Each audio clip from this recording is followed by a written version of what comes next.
Hey, okay, week 8, episode 8 of the Loddy show. A couple of random things before we start. I can't even remember what I titled this. Your kids did what? Or said what? Dealing with your kids? Yeah, dealing with your kids is what we're going to talk about. But a couple of random things. First of all, I pointed out that Mr. Doddy has yellow energy drink stain on his shirt before we started, and men in fashion, he doesn't care. But you guys probably can't even see that, can you? If you can, you're looking too hard. Hey Karen, hey Amanda, how are you? So thank you for the comments. Yesterday I did stories about trying on dresses. I did buy one, just so you guys know. Drop a comment if you want to see it, and I'll put a picture of the one that I bought in the comments below this video. But I also have ordered 2 more and I'll show you when those come in, because I don't know, I have one, so that's that makes me woosah at peace, because I mean I have something to wear, but I'm not convinced that it's the dress for the event. So if you guys would let me know, Amanda, you want to see it, I'll put a picture of it in the comments. And then when I get the other ones, let me fix this camera here. When I get the other ones, because I ordered 2 other ones in different styles, I'll try those on and let you guys know. But anyway, I know it's like so important, right? Dress talk. While Roger sits there going, oh my God, I didn't know she was going to talk about formal gowns on this one. Okay, so this episode is, and let us know when you guys jump on. It's episode 8, like we said. Every weekend we do an episode of the Doddy show, and this one's called Dealing with Your Kids, because we are a blended family. Roger has kids from a previous marriage. I have kids from previous marriage, and we have no children together. So we're kind of like the Brady Bunch family, except I only have 2 kids. And if you guys are part of a blended family, either grew up in one or have one by marriage or part of one, drop a comment and let us know, because it's kind of unusual in a couple of different ways. For one, obviously, we've talked about it before, we're an interracial family, and so our kids are a variety of colors. We have all kinds of mixed children. We don't have kids together, but oftentimes people assume sometimes that our kids are our kids, and now we're raising our grandson who is mixed, and people assume that he's ours. So we have kind of this, for years now, we've had this sort of like weird mix of things going on. But one of the things that may be unusual about it is that we were both raised in traditional homes, in the sense that, well, I shouldn't call my home traditional. We were kind of nuts, but traditional in the sense that both of our parents were married only to each other forever and ever, got married very young, and stayed married. And Roger's dad passed away several years ago, but his parents were married until his dad passed. And my parents are still married. And so being from a household that's a traditional household with, I guess kind of all the traditional sorts of things that went on. We ate dinner together, families, it was a pretty, I guess, when you say it was kind of a traditional upbringing where, both our parents worked outside the home, but like mom did most of the cooking, dad did the outside work kind of stuff, so it was like, that sort of thing. Mom did the laundry, kids did the chores. Except in my house, mom did the yard too, which... Oh, did she? Did your mom and I did the yard, yeah. You guys, she mowed? Oh, really? See, mine didn't mow. She did like her flower bed stuff, but... She mowed every time until I got big enough to so where he did like the tractor and the land kind of stuff, but she did the immediate lawn stuff. Okay. Mm-hmm. Well, you know what? My dad, is it bush hogged or brush hogged? Which way do you say it? People say it both ways. I say bush, but a lot of people say brush. That's what he did to the yard. He wasn't meticulously taking care of the yard. And if he watches this, he can mouth all he wants, but he knows that's the truth. The yard was pretty because my mom took care of it. Hey, Renita. Okay, so we grew up in a traditional household, but both of us wound up not wanting to, but I don't think anybody plans to get married only to get divorced, but we ended up getting divorced after having kids, and then we married each other, and we both had children, and we made a conscious decision not to have children together. We talked about that for some time, and we made a conscious decision not to do that. And so the whole point of this video is, I think there are a lot of people out there who certainly a lot of people message me and talk to me about it on private message. And so I thought we'd talk about kind of how we've dealt with that over the years, because it's not really an easy thing to do. And I know it's a source of a lot of arguments for people. And a lot of people even end up breaking up over dealing with stuff with their kids. So we thought we'd talk today just a little bit about like how we handled it, because we didn't do the best job, but we're making it right. So we're no experts by any means. Certainly I don't claim to be any sort of expert parent, let me tell you that right up front. But I think, and you jump in and tell me, but I think the one thing that we did from the very get-go, even before we got married, because we were married for a very long time. We were together for a very long time before we got married. I always joke that it took years for me to convince him to marry me, but we were together for like 6 or 7 years before we got married. And we lived together, bought a house together, kids lived with us. So it was like being married.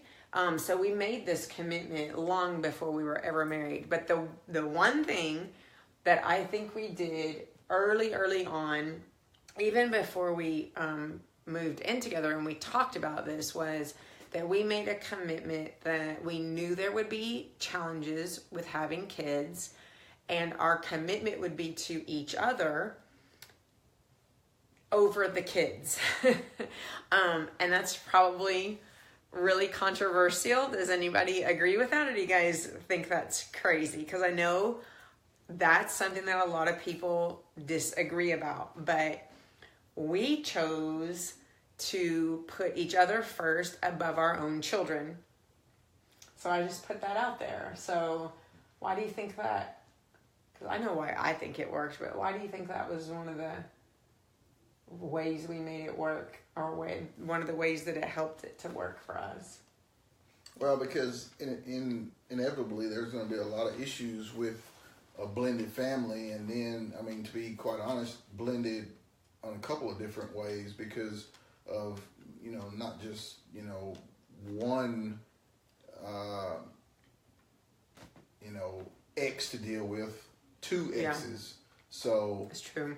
So that created a lot of difficulty in dealing with not just the kids potentially, but with the exes. So there would be a lot of room for dissension there, and for us to get crossways. And so, and our kids were little, like way little. Hey Beth, hey Kelly. Our kids were really, really little when we got together. So I guess we should explain that my son was older already, so he did not live with us. But my daughter was young, like way young, and in elementary school. And she lived with us full time and visited her dad regularly. And then Roger's boys lived with their mom and visited us on occasion. So we kind of had visitation issues and situations that we dealt with on both sides of our relationships or previous relationships. We both had older children and younger children. And my oldest daughter also did not, live with us. So That was another situation that was kind of in the mix that had to be considered. Yeah, and so I think part of deciding that we would put each other first was our thoughts were that if our kids saw us committed to each other and saw us as a unified front, there would be, I guess one way of saying is there would be none of that like divide and conquer kind of thing. They knew that they would never be able to play us against each other. They knew, it's like building a wall out of cement rather than like building it out of straw. They were not going to be able to play games. And kids do. just like even if in traditional families where both parents are the biological parents, I mean, a kid will go and ask one to do something, and if they don't get the answer they want, they'll go and ask the other one. Ours, it was even more complicated, and it is in, I think, most blended families. Kids will, they're going to try you. And so what we wanted ours to see was that no matter what stunt they pulled or how they tried to get over on us or whatever, that we were going to be unified. Now, that didn't mean we always agreed. And I need to make sure that we point that out, because we knew that there were times that we wouldn't, and it did. It came up that we would not agree about things, but what we agreed to do, and it was not always easy, but what we agreed to do is if we disagree about something, we committed to not letting the kids know that we disagreed about it. Hey, Alicia. So and it could be something big and it could be something small, but I think that was a huge advantage to us. So if it was something smaller, like maybe we didn't agree on like a form of punishment or how we handled a situation in the moment, instead of openly disagreeing with the other person in front of the kids, what we committed to was like being unified. So for example, if I didn't agree with the way that he did something, I kept my mouth shut about it in front of the kids. And then I would say something to him privately, because we never wanted the kids to feel like we weren't on the same page, or to get the idea that we were on the same page, even if we weren't on the same page. So that was kind of like a smaller thing. But on big things, sometimes we didn't agree with like just parenting philosophies. We didn't have the same parenting philosophies in a lot of ways. And sometimes we still don't in some ways. But we would talk about those privately. And there were times that it wasn't always that pretty and it didn't work out that nicely. There were times where like mostly me, I would slip up and maybe not support Roger in the way that he felt like he should be supported as a step parent, in what he said or how he disciplined one of the kids or something along those lines. And I might say something that he later would say, said to me like, well, when you said so-and-so in front of her, that didn't help my relationship with her, or, whatever it may be. And then I tried to see his side of that and take that into account the next time. And I also let him know, like, if I didn't agree, there were some things like about punishment. Roger's much more, he's stricter than I am. Way stricter. And he's way more consistent than I am too with dealing with the kids. And so that was something that I had to kind of give a little on, because I had to realize, and I think he did too. Like, I think he was way stricter when we were younger than as he's gotten older. Like, I think so it's been kind of a give and take on both sides. When his boys were little, he spanked them, and I don't necessarily, it's not that I disagree with spanking. I do agree with spanking. I just have a little different take on it. Roger's very formalized, and he does the traditional, like, I remember, I'm kind of rambling, but I remember one time, my daughter, who lived with us all the while, basically she grew up in our house. I remember one time when the boys came for a visit. It was in the summer, so they were there for an extended visit. Hey, Tracy. And they got in trouble for something, and they got a spanking. And Roger took him in the bedroom to do this, like, very formal kind of, like, I don't know, it was almost like put the fear in him kind of spanking. And she could hear them crying from the other room, and her eyes got like huge, big as saucers. And I remember, she'll still tell you to this day that she was terrified. She never wanted to get a spanking from Roger. So, so it made like a huge impact on her when she was, and she never did. That was one thing that he did. I think you made a conscious decision. You never spanked, you never physically punished Emily, my daughter, intentionally.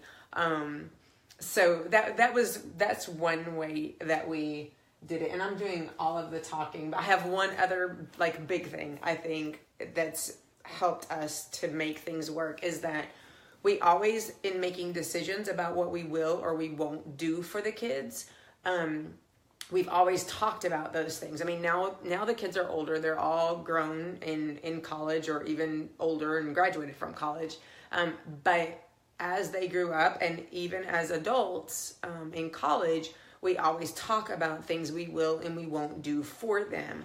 And there have been different, at different ages, it's been different things. Maybe it was buying a car when they were 16 or, whatever, if we're going to pay for a certain thing that's a big thing or whatever. We always talk about that together, but our philosophy has been that ultimately what we decide to do or not to do for the kids, that responsibility or that decision ultimately resides with the person whose kid that is. So, for example, at one point when one of the boys, we were talking about buying one of the boys a car, and Roger came to me and talked to me about it, and I gave him my perspective on it. I told him what my views were, my thoughts were, and what I thought was, reasonable. I tried to contribute to his thinking about it, but ultimately it was his decision. And I told him, whatever you do, whatever you decide to do, I will ultimately support what you decide to do because that's your child. And I think and he's done the same thing with me. And I think, so in other words, I would never, ever, ever tell him, no, you can't do this for your kid or you can't do that for your kid. And he would never tell me, no, you can't do this or you can't do that for your child, even if we disagreed about what it was. And I think that's been difficult sometimes, but that was a commitment that we made because in my mind, he had to do what he felt like was the right thing to do as the parent. I mean, of course, they're my kids too, and my kids are his kids too, but ultimately, if you have a blended family, whoever the biological parent is, and this is just Doddy view. This is, these are just our opinions, but ultimately, I have to live with what I do or don't do for my biological child. And I feel the same way about him. So we just always took the attitude that we never did something without talking to the other person. Especially if we're talking about something expensive. I mean, if he sent his kid some money or something, that would not be a big deal. He might tell me about it, but it's not a big deal. I'm talking about major decisions with the kids. We always talk about it, but it's ultimately it's the biological parent's decision to do that. And there have been times where we've decided to do something. Hey, Kelly. What's up, Lip? I was wondering if you were going to jump on. Hey, Renita, how are you? Thank you. Oh, thank you so much. We appreciate that. We just kind of ramble on here, I feel like every weekend, but we hope it helps somebody. But I think those are probably the two biggest things, in terms of blended family. We had to go through the different phases with kids that I think are more difficult in blended families, honestly, when kids go through phases of girls go through when they change and there were some times like that where we dealt with that kind of thing, or at different stages kids go through different things, and I think sometimes that's harder for people when it's a blended family because it's just a little different no matter how long you're together and how old your kids are. When you get together, it's still just a little different. It's not, the Brady Bunch was a show. That was bullshit. It wasn't real. And so what goes on in people's real lives it's totally different. And so you have to figure out ways that work for you. But I think it's made our relationship stronger over the years for having, handled it that way. Yeah? Yeah, I think so, because it would have been very easy for us we would have had plenty of opportunities to get crossways and be resentful of one another had we not handled it that way and had we not talked about it up front because, Well, for one thing, because we have some difficult kids. Yeah, and kids need stuff and and then relationships can be strained, between the parents and the kid or the step parent and the kid. Yeah. So, it goes both ways. Well, and I think that that reminds me of something that we didn't plan this, but that reminds me of something that I think is super important. Another thing that we committed to, so I guess this was my like big number 3. Another thing we committed to was no matter what was going on with our kids and in dealing with the other parents, we never, ever, ever, ever, ever, ever, ever spoke poorly of the other parent. So, and there were times, it wasn't like always hunky-dory. I mean, there were times that, things weren't going well, or we might not have been getting along with the other parent, or we might have disagreed with them, whether it had to do with like visitation or holidays or whatever. Just like any blended families, I think, go through those challenges. And sometimes it was it was super easy, and sometimes we had some real struggle years.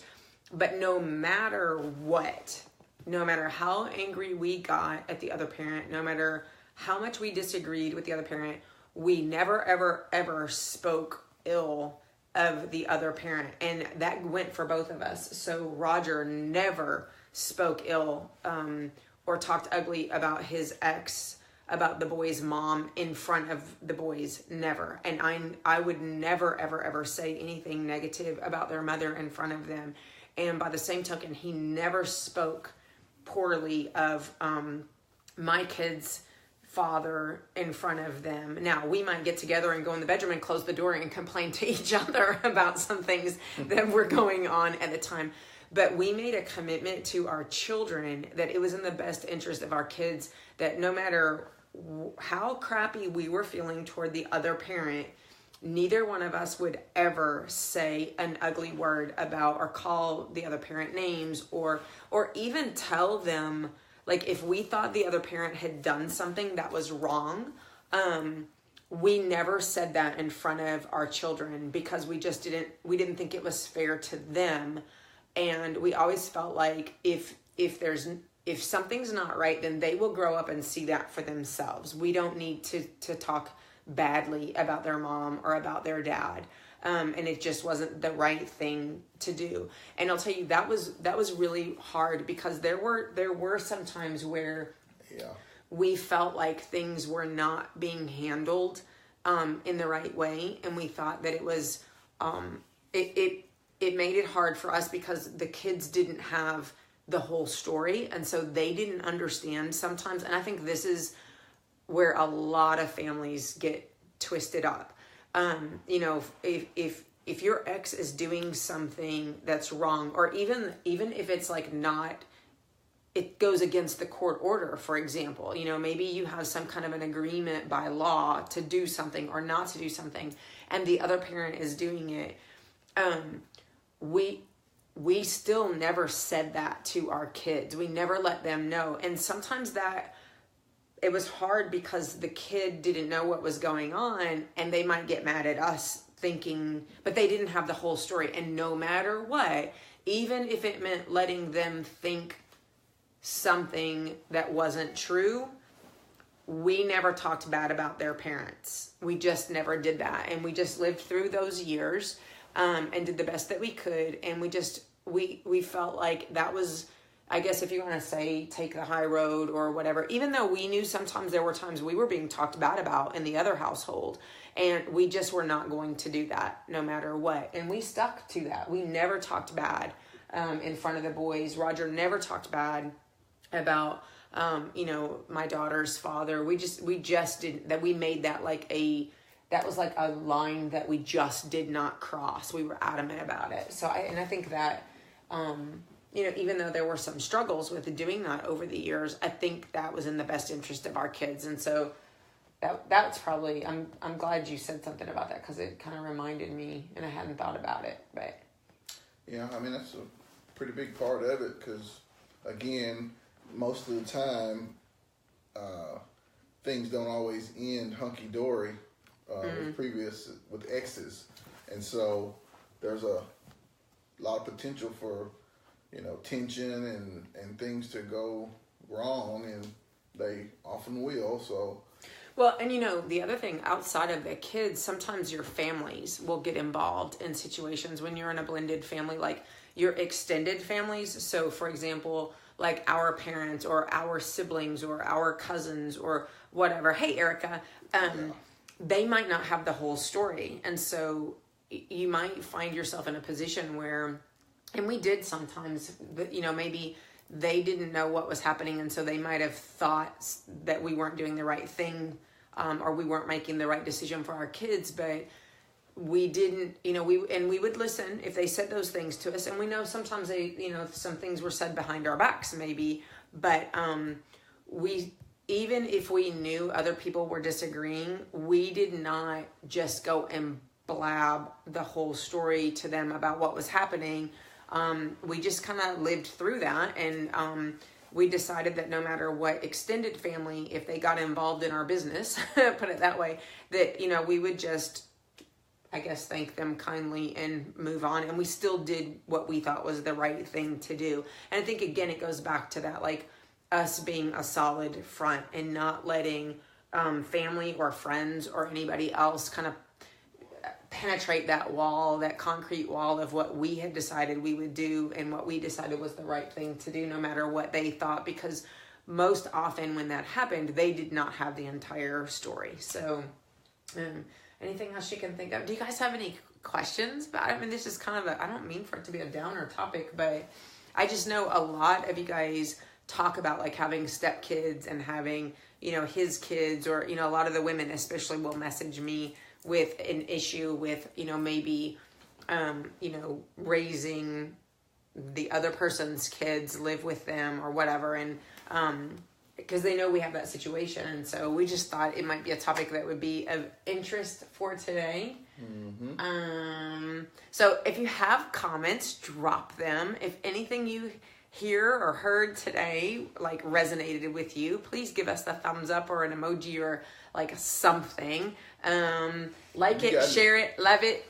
Have you got any suggestions as to upcoming topics? Yeah, that's the other thing. You know, every week we do this, and we come up with topics oftentimes from what I'm kind of scrolling comments.